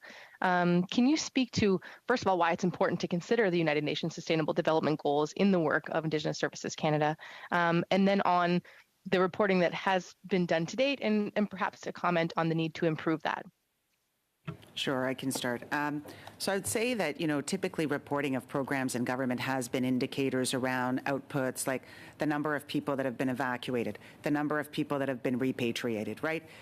We do contribute to the annual report of the government in terms of how Indigenous Services Canada and all of its suite of programs are advancing the UN Sustainable Development Goals. I think the Auditor General's point was that within your actual specific program, can you look at indicators that will be more reflective of sort of those broader objectives of well-being, right? Those broader objectives around sustainable environments. And so we can do that. We actually we're going through a total renewal of our departmental results framework, which we see as a very important transformation. Again, our department is not old. Our department was struck through a November 2017 order in council, enabling legislation a few years later, and we've also faced multiple years, it feels like, of the pandemic in the midst of that. So our ability to do the full transformation that we've wanted to has been a bit slowed down, but the departmental results framework, I think, is going to be absolutely key. So we agree with that recommendation. And it's linking things like mental health and well-being in the context of emergency preparedness and response is a new concept for many. It's not something that was typically thought of in the context of planning efforts. And we actually have looked at our whole health emergency preparedness plan in the context of the First Nations Mental Wellness Continuum framework. So I think it is just a question of making sure that the indicators of that program is more directly linked and establish that, document that in the context of the program's management control framework and performance results framework. Excellent. Thank you very much for that response. I guess I'll also focus in on the issue around communication. So I've noticed in some reports around AFN as well, and looking at their emergency management responses, that communication kind of is an ongoing issue. Can you speak to kind of any innovations maybe in communications that you've perhaps seen, or areas to be improved? I'm thinking about things like smoke alerts that are ahead of time so communities can prepare, but just looking for innovations around communication issues. I'll turn to my colleagues around emergency preparedness in a broader sense, but I'll just say that during COVID-19, it was incredible to see the innovation with respect to communications. So we actually funded grassroots campaigns on vaccination, for example, or on protection of your elders and so forth. And then we would actually leverage social media for people to see what communities were actually doing on the ground with respect to COVID-19 versus just relying on federal spokespersons like myself or, something of that nature. And we saw much better results. Where like campaigns involving youth, campaigns involving Indigenous celebrities and experts, and moving that forward. And so we're embedding that overall in terms of our communication strategies relating to reconciliation. But I'll turn it over to Joanne on the specifics on EM. Yes, no, thank you very much for the question. We're certainly also working in the emergency management space more broadly beyond COVID in terms of partners leading that communication, and also for our own staff, making sure that there are, at the height of COVID, there were sometimes daily calls with leadership with the folks in the regions to make sure that the information was flowing. We've, in the emergency management space, really encouraged provinces and territories as well when we have those trilateral discussions and daily, sometimes multiple times a day calls with nations who are either on the cusp of evacuating or who are out of community, making sure that First Nations voices are heard very clearly in that space, that they are full and equal partners at the table, and that their views are listened to, as was mentioned earlier, not just around planning, but also around Indigenous ways of knowing and doing, making sure that that traditional knowledge piece is integrated into the planning and is reflected in the communications more broadly. Thank you. That's all for me, Mr. Chair. You only have about 25 seconds, so thank you, Ms. Atwin. Nous irons maintenant, Monsieur. Mr. Sainte-Marie, 2.5 minutes. Thank you, Mr. Chair. In the Auditor General's report, it's mentioned that the funding request process for First Nations is complicated, and oftentimes communities don't have all the resources to make the requests or put in applications. How did you receive this element of the report, and what actions will be taken or have been taken since the publication of the report in order to overcome this barrier? Thank you. Thank you. I'd like to mention something. My colleague Joanne spoke to this earlier. The community fund for support, for COVID support, was a best practice for us. We implemented this very quickly, and it wasn't a fund where people had to apply to receive funding.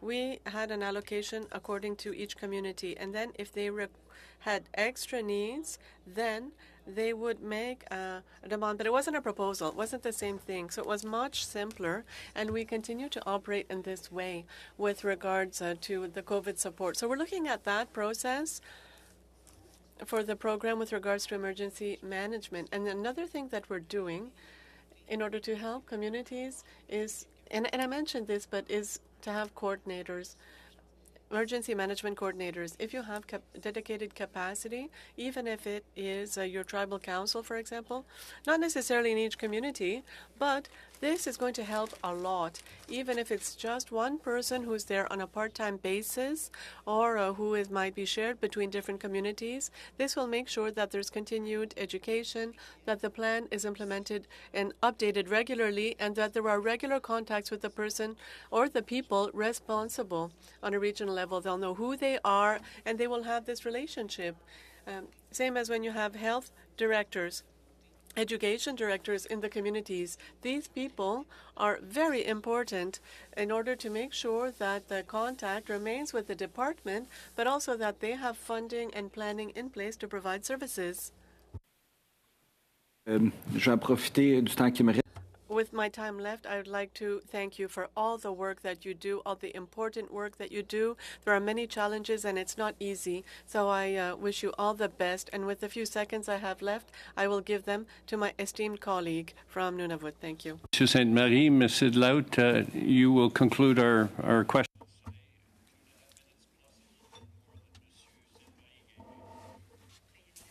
Thank you. First of all, I have a very simple questions. On page 18, there is a diagram, 8.7.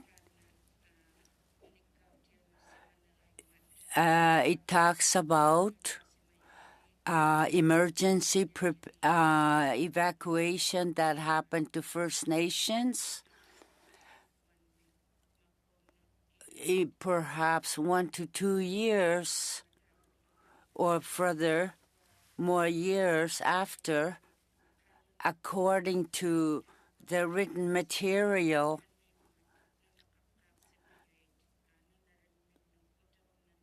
And we'd like to know why First Nations that have been evacuated emergency for so many years ago, why can't they go back to their homeland? Can you? Detailed written submission outlining why the Indigenous families have not yet been able to return to their home communities. Thank you for the question. So first I'll say that about 97% of people who are evacuated are home within 3 months. There are absolutely folks who are out for way longer. Particularly in Manitoba, there were very devastating flood events that happened. We are working very closely with those community leaderships in order to rebuild those communities, build them back better so that we can help to prevent these things from happening again. It has been a long process, and as you can imagine, family dynamics change over that amount of time, so that it's a very complex process, but we are working very closely with leadership to try to get people home as quickly as possible. Can you submit detailed reports of why those families have not been able to return to their communities after those evacuations? Because you clearly know how many families haven't returned. You clearly know how many years that they've been away from their homes. Can you provide documents to us that show why they haven't been able to return to their home communities? Yes. Okay. My next quick question on page 18, paragraph 8.63, Indigenous Services Canada states its objective is to ensure comparable services to municipalities. The Auditor General reports saying that they found that there is no way for your department to see about that comparability because you haven't defined it yet. And do you have plans to make sure that this happens so that we can see the comparison of how Indigenous peoples compare to non-Indigenous communities? So the reason that we have bilateral service agreements with the majority of provinces is to ensure, and territory, is to ensure that actually communities will be treated as other citizens in the province, and we reimburse those costs to make sure that that happens. I think the issue is that the service agreements do not explicitly state what is the service standards that other citizens of the province could expect, and that therefore First Nations can expect. So it is that level of negotiation that is required in terms of the renewal and the expansion of these service level agreements, and also to ensure that there is culturally informed approaches that are part of these agreements. Many of these agreements were negotiated many years ago, and so the idea is to really look at a transformed approach. Based on this audit report finding, will this department commit to ensuring that it is happening sooner rather than later? My colleagues here have been traveling to various jurisdictions in order to ensure that this is prioritized. Thank you, Ms. Hidlout. Ceci met fin à nos questions. This is all for our questions. I'd like to thank Mrs. Gideon, Interim Deputy Minister, ADM Wilkinson. Ed, for your testimonies today, for answering all of our questions. We very much appreciate it. Thank you. Thank you. With that, Mr. Vidal has a point he wants to make. Thank you, Mr. Chair. I just want to actually move the motion that we talked about on Monday and just make sure that we deal with it today as we had deferred it. So I'm just going to move that the evidence received by the Public Accounts Committee on the study of emerging management in First Nations communities, Report 8 of the 2022 reports of the Auditor General of Canada on Friday, the 25th of November 2022, be taken into consideration by the committee in its study of Arctic sovereignty and security and emergency preparedness for Indigenous peoples, or of Indigenous peoples, I'm sorry. Thank you, Mr. Vidal. Is there anybody who wants to comment? Mr. Badaway? Yes, if I may, Mr. Chairman, and I appreciate to some extent what Mr. Vidal is trying to do here with respect to getting more information on the table on the study. But I have to say, and I've given this a lot of thought, because at first I thought it wasn't a problem. But the more I thought about it, the more I thought how inappropriate it is. I'm a former chair, as you know, Mr. Chairman, and when I look at procedure, and I look at the integrity, and this is the key word, the integrity of committee, I just think it's inappropriate. It's highly inappropriate. And let me dig a bit deeper why. This committee, when we bring out witnesses, we have the ability, any committee has the ability to further question or expand on the dialogue as we did today with any one of the witnesses giving that testimony, making sure of the credibility, ensuring of the accountability of the comments being made. Otherwise, testimony, if we don't have that ability as members of this committee, or any committee for that matter in the House of Commons, if we don't have that ability, then any testimony becomes arbitrary. And therefore, really, we don't need to have members come out. We can just simply ask them for a summary. Hand it in, and the analyst would take it, and regardless of what we think in terms of trying to rebut with questions or trying to drill down and get more granular, the comments being brought towards a committee is simply arbitrary. And quite frankly, Mr. Chairman, that's just not right. That's not why we're here as members of any committee. We are here to listen to testimony, to question testimony, to have dialogue with those that are providing testimony. That's the very purpose of committee. That's the very integrity of committee and the members that sit around this horseshoe when we bring out witnesses. And therefore, to ensure that through that dialogue, through the testimony that ultimately goes to the analysts, that then therefore we can participate in what we expect to come back from the minister with regard to the recommendations that we bring forward, and of course the response from the department vis-a-vis the minister that they would bring, and then of course as it's prepared to go to the House. So I just think it's highly inappropriate. It is a public document, and it's sitting there, and it can be referred to by anybody that can look at it, and whether it's members of the committee or anybody else for that matter.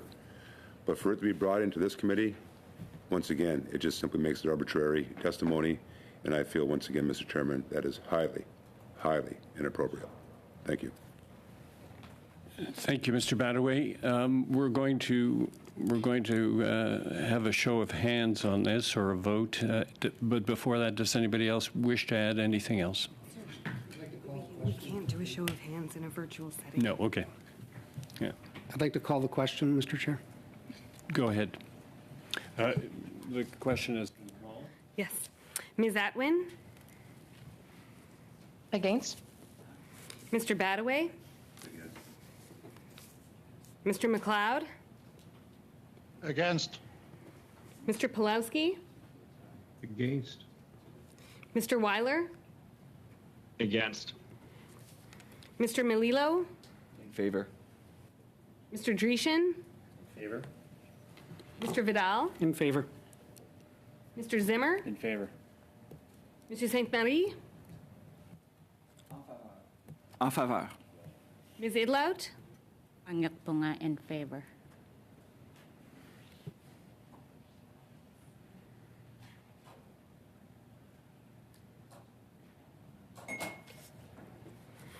Six yeas, 5 nays. I declare the motion carried.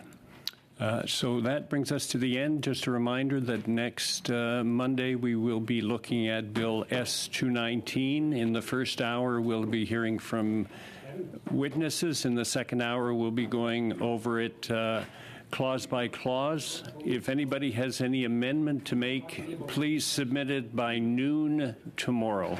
With that, this meeting is adjourned.